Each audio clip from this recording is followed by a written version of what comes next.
I want to ask you a serious question. What happens when a city that's struggling with homelessness, high taxes, empty office buildings, and businesses are already leaving, starts telling wealthy people and employers that they no longer matter? Because that's what's happening right here in my favorite area, in my backyard, right here in the Seattle metro. And we're talking about Seattle, and now the center of Seattle is Mayor Katie Wilson. And this video is not about attacking one politician, but I want to ask a much bigger question. At what point does a city become so hostile to businesses, to investors, to taxpayers that it starts shrinking the economy it actually depends on? And honestly, Seattle might be one of the biggest economic experiments going on in America right now. I'm Anton Stetner. I'm a small business operator here in the Seattle metro that plays in real estate. We make videos about real estate, about Washington state, about policy, and the economic things that are impacting you. So hit that subscribe button. And I want to ask you, is it okay if the mayor of one of the most prominent cities in the country says bye-bye, that she doesn't care if millionaires and businesses leave? I think the claims that millionaires are going to leave our state are like super overblown. And if, the ones that leave, like, bye.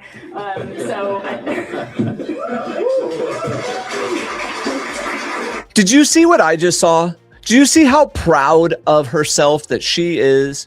That she's driving out the very people who create the jobs and pay the most in taxes? The whole thing that politicians talk about is our regressive tax system. There's no such thing as a regressive tax system. That is actually BS. See, when you talk about regressive taxes, the idea is they have to pay their fair share. Well, how much is their fair share? Let's think about this. The top earners pay literally 70 to 80% of all the taxes. That's paid by the top earners and the corporations. And this clearly illustrates where ideology and actual economics, actual reality completely conflict with each other. It goes to show you that most of these people have never run a business. They've never owned a business.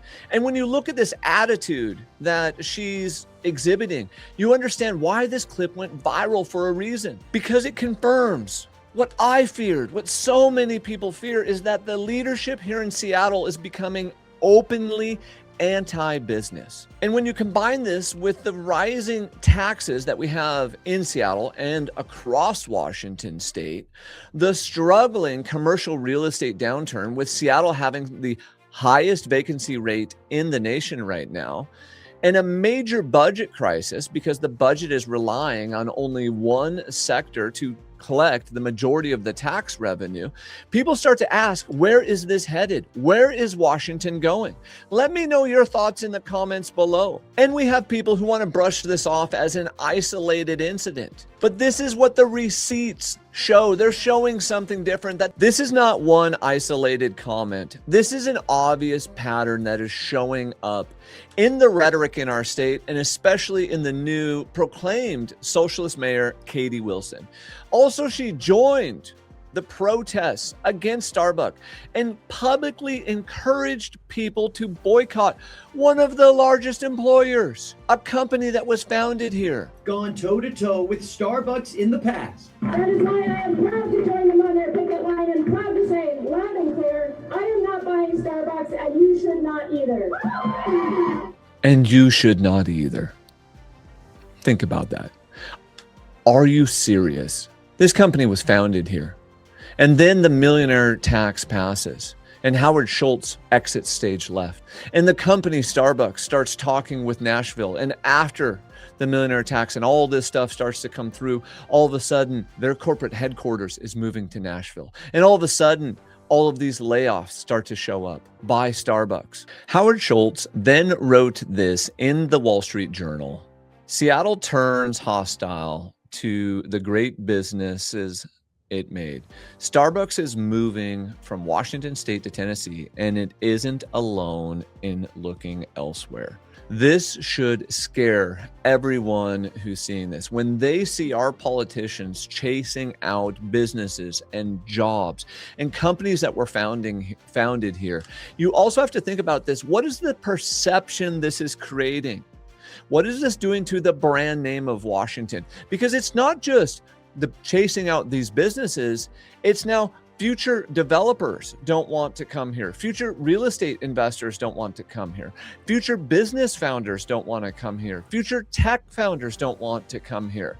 We are becoming the most unfriendly business climate. Let's see what he said. Washington State has been my home for more than 4 decades. I arrived in Seattle with dreams and ambition of ending up to building Starbucks into a company known around the world.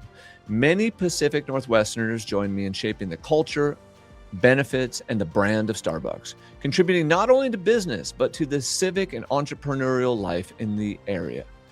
I am no longer a resident of Washington. My decision to leave had much to do with family choices and my stage in life. BS, you didn't want to pay a bunch in taxes. Like, let's be real. Still, I feel a responsibility to speak up about the business and job climate in a city and state that gave me so many opportunities. And yet our NIMBYism wants to prevent the next generation from receiving those same level of opportunities. Washington's economic story over the past century is extraordinary. Microsoft, Amazon, Costco, and a host of other new companies transformed the state into a global center for technology, innovation, and logistics. Entrepreneurs exported their ideas worldwide. Capital flow, wages rose. Imported and homegrown talent flourished. That ecosystem worked because risk-taking, you see that? Not steal from the rich and give to someone else, not steal from someone else who built it and give to someone else. A system that was thriving on the risk-taking. Growth was possible, and the civic leadership, while imperfect, understood that private enterprise wasn't the adversary of public good. It was one engine for improving the system. Now, he keeps going on and on, but I really like the best, I think the best is right in the beginning there.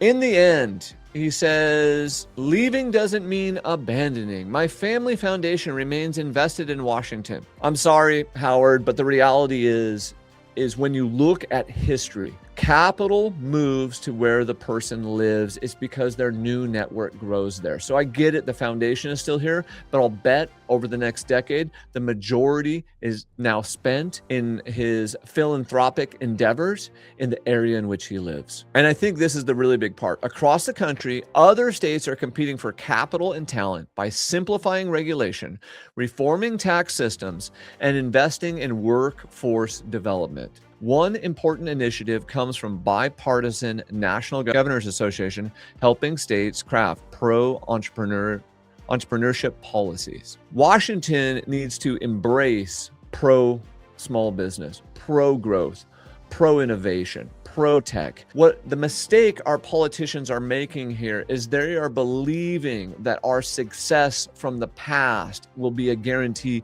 of success in the future. Your current economic prosperity is from seeds in the past. To have economic prosperity in the future, we have to have those same seeds. Another great article that just really illustrates this point that the Wall Street Journal had is this next one. The Seattle mayor regrets the Starbucks boycott. Well, it's too late to regret it. You already chased them out. Local residents can only hope she will now regret her embrace of socialism. I don't think she's going to change. I think she's going to keep going and she's going to drive Seattle down even further. Let me know in the comments if you think I'm wrong here, but I think Seattle has to get a little bit worse before it gets better. I like some of the questions they started asking in this article. Is Mr. Schultz's messaging beginning to sink in? On Saturday, Anna Griffin and Emily Cochran reported for the New York Times that Mayor Wilson is learning on the job, and that those comments were not productive in the sense that they caused more good than harm, she said in an interview. She didn't apologize. She literally kind of avoids it. And then when people were coming up to ask her the tough questions, what she said was, that's not what this event is about. The Seattle Times columnist Danny Westney did give her some credit. Admitting errors in public is hard. Conventional political wisdom says it means you're weak. In this case, I'd argue it's a positive sign for the future for both the mayor and Seattle. It means the mayor is at least more grounded in the real world than some of her, I don't know. Maybe this is a chance to reset relationships with business. They go on to say that there's a poll down here by pollster Scott Rasmussen. 61% of voters say it's bad for a state when wealthy individuals leave and go to another state. Yeah, no doubt. Is there hope for Katie Wilson to change her practices? Is there hope for Seattle in general? That's the question I want to ask you. When you factor in Seattle's tax structure, you have to understand that this is some of the highest in the nation. Seattle has the jumpstart payroll tax, B&O taxes, high commercial property taxes, real estate excise tax, sales tax, and now growing conversations about wealth taxes and high taxes on higher earners. What else are they going to do? Are they learning from what's actually happening? Let's look at this latest clip.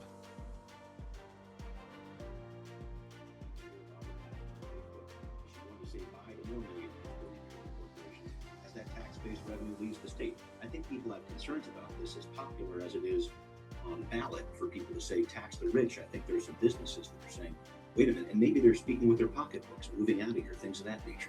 How do you respond to that? So I'm really proud of the work that I did and that Allie did and that many others did to pass the Jumpstart payroll expense tax back in 2020. And as Director Panucci mentioned, Yes. Without that major progressive revenue source, which yes is a tax on large corporations, with a high paid workforce, we would have been in a world of hurt during the pandemic. And this is also what has been floating the city budget, basically for the last 5 years. So I'm really proud of that work. And I do think it's a problem, and I've stated this publicly many times, when Seattle's kind of business environment, tax environment gets very out of step with our neighboring jurisdictions, including Bellevue, right? And so that is something that, as we're looking at addressing this structural budget deficit, we're going to be taking into account, right? And when we look at our revenue options, yes, one option is to dial up Jumpstart, right? And no options are off the table because we don't have any great options, right? And no options are off the table. And I'm proud of this progressive tax. What you're seeing is, I'm kind of sorry, but I'm not quite sorry. I kind of like business and I don't want them to go to Bellevue, but I'm not going to do anything about it. What does Seattle really need to do? Let's just be blunt about this.